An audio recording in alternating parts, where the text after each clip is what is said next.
Aksi adu mulut antara petugas kepolisian dengan sejumlah pengunjuk rasa terjadi saat massa memblokade ruas Jalan Medan Merdeka Selatan Gambir, Jakarta pada Rabu sore. Petugas meminta massa membuka separuh badan jalan agar kemacetan panjang kendaraan bisa terurai. Tidak juga mau membuka blokade dan membubarkan diri, polisi akhirnya mengambil tindakan tegas dengan membubarkan paksa massa. Aksi turun ke jalan yang dilakukan ratusan sopir truk ini merupakan bentuk penolakan mereka atas kebijakan overdimension dan overload bagi kendaraan berat. Kebijakan ini dinilai merugikan para sopir truk mengingat bongkar muat barang dilakukan pihak perusahaan. 6 pengunjuk rasa yang dianggap provokator diamankan polisi. Mereka menutup jalan kembali, kemudian mengancam akan memacetkan Jakarta, sehingga dengan terpaksa kita lakukan penertiban dan pembubaran. Untuk saat ini sudah kita lakukan penertiban dan pembubaran, kemudian untuk arus lalu lintas juga kembali normal. Siapa yang kita amankan, namun demikian nanti kita akan minta keterangan lebih lanjut. Berapa orang, Pak? Kurang lebih tadi ada 6 orang yang kita amankan. Usai pembubaran, Jalan Medan Merdeka Selatan yang mengarah dari Bundaran Patung Kuda menuju Stasiun Gambir kembali bisa dilalui kendaraan. Dari Jakarta, Rani Sanjaya, iNews melaporkan. Itu pakai duit, Pak. Kita sekolah pakai duit. Sekarang bukan kita harus dibongkar. Kita kerja pakai uang. Warga yang tinggal di daerah sempadan Sungai Cibanten meluapkan emosi kepada aparat yang menggusur rumah mereka. Warga menuding Pemkot Serang tidak memperhatikan nasib masyarakat kecil yang sudah bertahun-tahun tinggal di daerah sempadan Sungai Cibanten. Aksi ini menyebabkan arus lalu lintas macet saat sejumlah warga memblokade jalan dan membentang spanduk dan membakar ban bekas menentang relokasi. Sejumlah wanita turut menangis histeris saat memprotes penggusuran. Untuk rakyat, bukan apa Bapak. Bukan untuk menggusur rakyat. Warga mengaku belum mendapatkan kejelasan soal hunian pengganti dan keberatan dengan waktu penggusuran yang tidak tepat saat ekonomi dalam keadaan sulit. Udah lama saya cuma punya nyuci. Saya nggak punya rumah, saya dikasih sama orang tua, Pak. Saya punya anak berapa, Bu? Saya punya anak 4, yang satu kembar masih kecil, Pak. Mau masuk sekolah SD, yang kedua SMP. Saya biaya dari mana? Sedangkan rumah digusur dari mana, Pak? Tolong, Pak. Kepala Dinas Perumahan Rakyat dan Pemukiman Kota Serang, Iwan Sunardi, menjelaskan pembongkaran bangunan ilegal di sempadan Sungai Cibanten merupakan program menormalisasi sungai untuk mencegah banjir. Penggusuran kali ini, bangunan yang kosong dan tempat usaha yang bukan tempat tinggal. Kemudian yang kedua, kami dari pemerintah Kota Serang dalam melakukan pembongkaran, kami sebetulnya sudah memanusiakan masyarakat yang akan dibongkar dengan menempatkan di rusunawa. Yang sudah kami kaji dari pemerintah Kota Serang akan memberikan bebas biaya sewa. Sejumlah petugas kepolisian dan Satpol PP diterjunkan untuk menjaga situasi setelah mediasi. Blokade jalan akhirnya dibuka kembali. Namun warga bersikeras akan terus melakukan penolakan sampai pemerintah memberikan kepastian.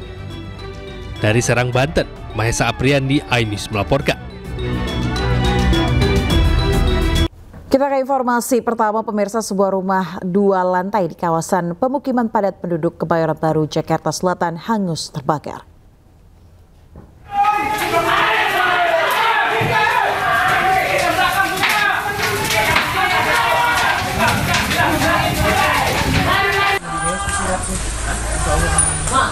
Api cepat membesar dan membakar sebuah rumah berlantai 2 yang berada di permukiman padat penduduk di Gang Hidayah, Jalan Hang Lekir 2, Kebayoran Baru, Jakarta Selatan, Kamis dini hari. Sejumlah warga yang tinggal tidak jauh dari lokasi kebakaran panik dan berusaha memadamkan api dengan alat seadanya.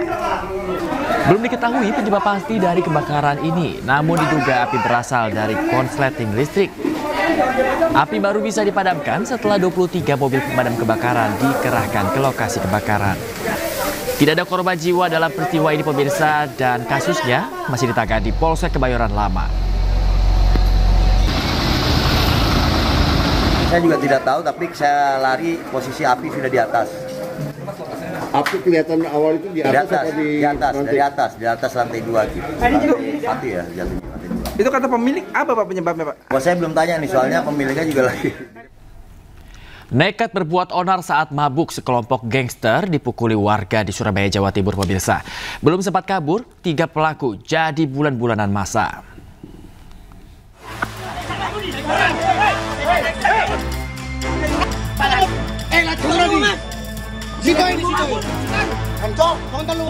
Warga berhasil menangkap kelompok gangster di kawasan Jalan Kutisari Utara, Kecamatan Tenggilis, Mejoyo, Surabaya, Jawa Timur.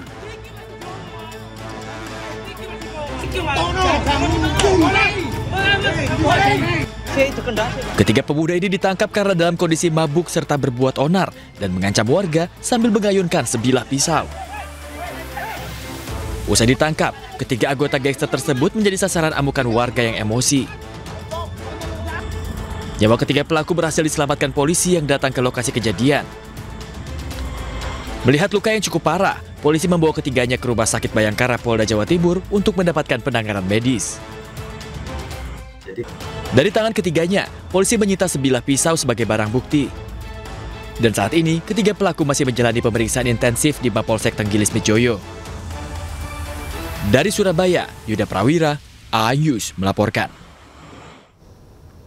Bang Jago mengamuk seorang kurir paket jadi pelampiasan di Pamekasan, Jawa Timur, pemirsa. Pelaku menganiaya kurir gara-gara handphone yang dibeli istrinya diduga palsu.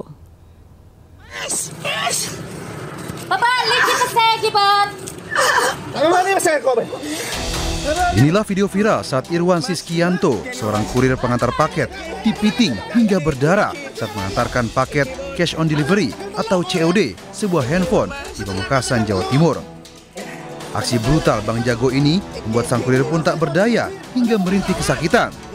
Tak hanya itu, Bang Jago juga mengambil paksa uang pembayaran COD tersebut. Peristiwa berawal saat korban mengantar paket COD berupa handphone ke istri pelaku. Setelah melakukan pembayaran, ternyata sang istri mengatakan bahwa handphonenya palsu atau handphone mainan. Sang istri pun mengadu ke sang suami alias Bang Jago. Spontan, Bang Jago yang juga seorang guru ASN langsung marah dan memiting korban hingga mengalami luka di bibir. Pelaku juga merampas uang milik kurir tersebut. Korban pun langsung melaporkan kejadian ke polisi dan tak butuh waktu lama, polisi meringkus pelaku di rumahnya. Bisa ada, tapi kami lakukan pendalaman terhadap korban dan saksi yang lain. Apakah ada keterlibatan istrinya? Akan kami dalami, videonya nanti rekan-rekan. Kini Bang Jago harus mendekam di sel tahanan dan dijerat dengan hukuman 9 tahun penjara. Dari Pamekasan, Jawa Timur, Dedi Prianto melaporkan.